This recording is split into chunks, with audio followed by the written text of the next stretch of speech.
Welcome to Streaming News Network by Claude McDaniel. Please like and subscribe. This is Claude McDaniel with Streaming News Network. Acting Attorney General Todd Blanche has signed a new order to reclassify state-licensed medical marijuana as a less dangerous drug, marking a significant shift in federal policy. The change would move licensed medical marijuana from the most restrictive category of controlled substances to a lower classification, easing regulations and providing tax relief for approved operators. However, the order does not legalize marijuana under federal law. Officials say the move could impact the 40 states that currently allow medical marijuana programs, while also expanding research opportunities. The order calls for an expedited hearing to consider shifting marijuana from Schedule 1 to Schedule 3, including products approved by the Food and Drug Administration. The Drug Enforcement Administration is set to begin administrative hearings on June 29. The agency says the process aims to bring greater oversight and consistency to an area long lacking both. The order would also speed up registration for state-licensed operators and protect researchers using approved cannabis from legal consequences. This effort follows a directive issued last December by Donald Trump to accelerate marijuana research, while maintaining the long-standing federal ban. Trump has continued to warn about the risks of recreational drug use. The rescheduling process was first initiated under former President Joe Biden but remained unfinished before the change in administration.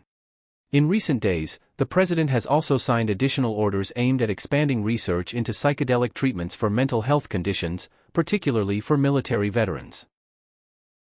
This is Streaming News Network. Minnesota Attorney General Keith Ellison is facing criticism after appearing to use his phone during an emotional exchange at a public town hall. The event, held Wednesday in Minneapolis, featured Ellison alongside Kwame Raoul and Dan Rayfield. The three Democratic attorneys general were addressing legal challenges brought against the administration of Donald Trump. During the forum, a woman became visibly emotional while recounting an encounter involving agents from Immigration and Customs Enforcement. She alleged that agents were monitoring school buses and using children to draw out immigrant residents, describing a moment when she felt surrounded and fled the area in fear. As she spoke, Ellison was observed repeatedly looking down and typing on his phone. At one point, he briefly paused to speak with a staff member before resuming use of the device. A spokesperson later stated that the Attorney General was taking notes related to the speaker's remarks. Despite that explanation, the moment has sparked backlash online, with critics accusing Ellison of appearing disengaged during a deeply personal account. The town hall comes amid ongoing tensions over immigration enforcement policies and legal disputes between several states and the federal government.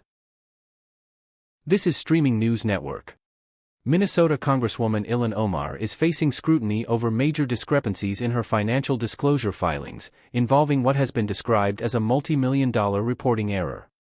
Lawmakers, including House Oversight Committee Chairman James Comer, say the situation could carry serious legal consequences if it is determined that false information was knowingly reported. At issue are disclosure forms filed for 2024, which initially valued business interests tied to Omar's husband, Tim Minott, at between $6 million and $30 million. This week, however, Omar stated that their combined net worth is actually less than $100,000. Her office attributes the discrepancy to an accounting mistake, citing incorrect valuations of Minott's ventures, including a California winery and a venture capital firm registered in Delaware. The matter has drawn further attention following a tense exchange with a reporter, in which Omar declined to address questions about the filings. Financial records also highlight Minott's prior political consulting firm, E Street Group LLC, which received approximately $2.9 million from Omar's campaign between 2019 and 2020. The firm later ceased operations in 2021. Critics point to fluctuations in reported income and business performance as raising additional questions, while no formal charges have been filed. The situation remains under review, as lawmakers continue to examine the accuracy of the disclosures. This is Streaming News Network. David Wilcock, a well-known figure in the UFO disclosure movement, has died at the age of 53 in Boulder County, Colorado, authorities have confirmed. According to the Boulder County Coroner's Office, Wilcock died by suicide on April 20 following a reported mental health crisis. Deputies responded to a call that morning and later confirmed there was no threat to the public. Wilcock was widely recognized for his work promoting theories that the United States government has withheld information about extraterrestrial life. He frequently appeared on the television program Ancient Aliens and built a large following through his online platform, Divine Cosmos. His death has prompted an outpouring of reactions online, including condolences from Florida Representative Anna Paulina Luna, who called the loss tragic and expressed support for his family and followers. In the days leading up to his death, Wilcox shared personal messages on social media indicating he had been dealing with intense circumstances. His passing also comes amid broader public attention on reports of missing or deceased individuals connected to sensitive scientific research. The House Oversight Committee has announced a review into several such cases, while the Federal Bureau of Investigation is also expected to examine the matter. Among those referenced are individuals linked to nuclear and space-related programs, though officials have not confirmed any connection between those cases and Wilcox's death. President Donald Trump described the situation as serious but expressed hope the incidents are unrelated. This is Streaming News Network. Carolina Flores Gomez, a former regional titleholder in the Miss Teen Universe competition, has been found dead in a luxury apartment in Mexico City. She was 27 years old. Authorities say Gomez suffered a gunshot wound to the head and is believed to have died on Wednesday, one day before her body was discovered. The incident occurred in the upscale Polanco district, an area generally considered low in crime. Police report that both her husband, Alejandro Gomez, and his mother, Erica Maria, were present in the residence at the time of her death. Investigators have identified the mother-in-law as a primary suspect, though no charges have been formally announced. Officials also noted there were no reports of gunfire or unusual disturbances from building staff at the apartment complex. The case has sparked widespread public outrage, drawing attention to concerns about violence against women in Mexico. Marina del Pilar Avila condemned the killing, stating that no crime against a woman should go unpunished and offering condolences to Gomez's family. The investigation remains ongoing as authorities work to determine the circumstances surrounding her death. This is Streaming News Network. An Oklahoma City television station is at the center of a criminal investigation after police say a former employee secretly recorded individuals inside private dressing rooms. Authorities have arrested Daryl Lee Vanastran, a 40-year-old Emmy Award-winning photojournalist, on a felony complaint alleging the use of hidden cameras. Investigators say the case began on March 24, when janitorial staff discovered small concealed cameras and battery packs hidden beneath clothing racks inside the station. According to court documents, images recovered from Vanastran's personal phone appeared to show individuals in various stages of undress, allegedly recorded from devices placed in dressing areas. Detectives also report that access logs were used to track movement within the building, helping identify a suspect based on when the devices were accessed or repositioned. Vanastran was taken into custody Tuesday at his home in Moore, Oklahoma, and is currently being held on a $25,000 bond. Officials say he has not yet been formally charged. The station's parent company, Griffin Media, says it contacted law enforcement immediately after the devices were found and is cooperating fully with the investigation. A company spokesperson emphasized that employee safety and privacy remain a top priority.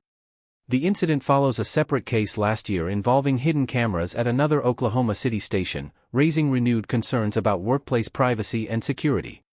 The investigation remains ongoing. This is Streaming News Network. A sweeping fraud investigation in South Florida has uncovered a scheme targeting food assistance benefits, impacting hundreds of residents and resulting in more than $120,000 in losses. According to the Broward County Sheriff's Office, approximately 200 individuals were affected by unauthorized withdrawals linked to stolen electronic benefit transfer, or EBT, card information. These cards are used to distribute funds through the Supplemental Nutrition Assistance Program. Authorities say the case began after suspicious transactions were reported at a retail location in Cooper City in July of 2025. What started as a single complaint expanded into a months-long investigation involving more than 30 interviews and multiple victims across the region. Investigators allege that 43-year-old Tamika Brown orchestrated the operation, obtaining EBT card numbers and personal identification numbers through illegal means. Officials say the stolen data was transmitted electronically and used to make unauthorized purchases, often involving high-demand items. Many victims only discovered the fraud after attempting to use their benefits and finding their balances depleted. Brown has been arrested and is currently being held at the Broward County Main Jail. She faces charges including trafficking in counterfeit access devices and the criminal use of personal identification information. Officials say the case highlights ongoing vulnerabilities in benefit systems and are urging recipients to monitor their accounts closely. Authorities in London are investigating the death of a 16-year-old boy who had been held at Feltham Young Offenders Institution. Officials say the teenager was found unresponsive in his cell Monday evening.